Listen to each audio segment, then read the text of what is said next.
There was a sense of anticipation now. It wasn't new, not really, but it was different, louder, tighter. The room had changed again. The air felt denser, the silence heavier. We had been waiting long enough to notice it, and in that waiting, we knew something was about to happen. No one spoke about it. We all pretended it wasn't there. Pretended the tension hadn't grown. Pretended the walls hadn't started to press inward. But we all felt it. Like a storm building just beyond our reach. It was coming. And it was getting closer. But we couldn't leave. We couldn't stop it. We just sat. A voice spoke again. The same calm, neutral tone. The same methodical pace. But this time, something felt different. The name it called wasn't one I recognized. It was a woman's name. Soft, familiar.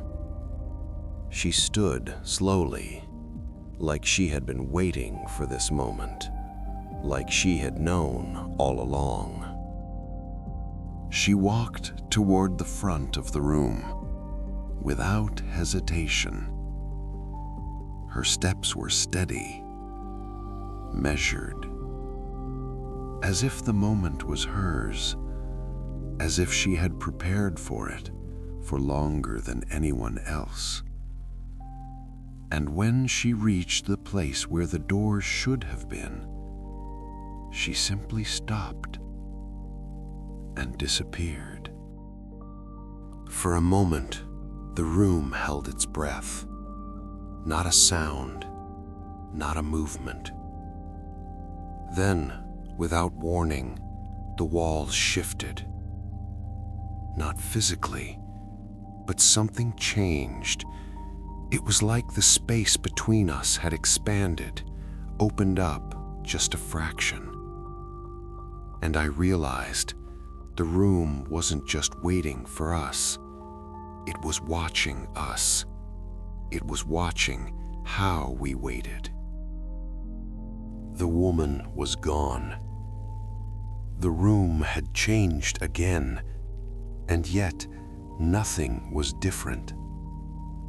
The list remained the same, the names unchanged. But the air felt thinner. The silence felt more urgent. And for the first time, I wondered if any of us were ever meant to leave. The people in the room began to shift, subtly at first. A few looked at the list again, more closely. Others glanced around, like they were searching for a clue that had been there all along. No one moved too quickly. No one stood up, but the change was palpable. You could feel it in the air.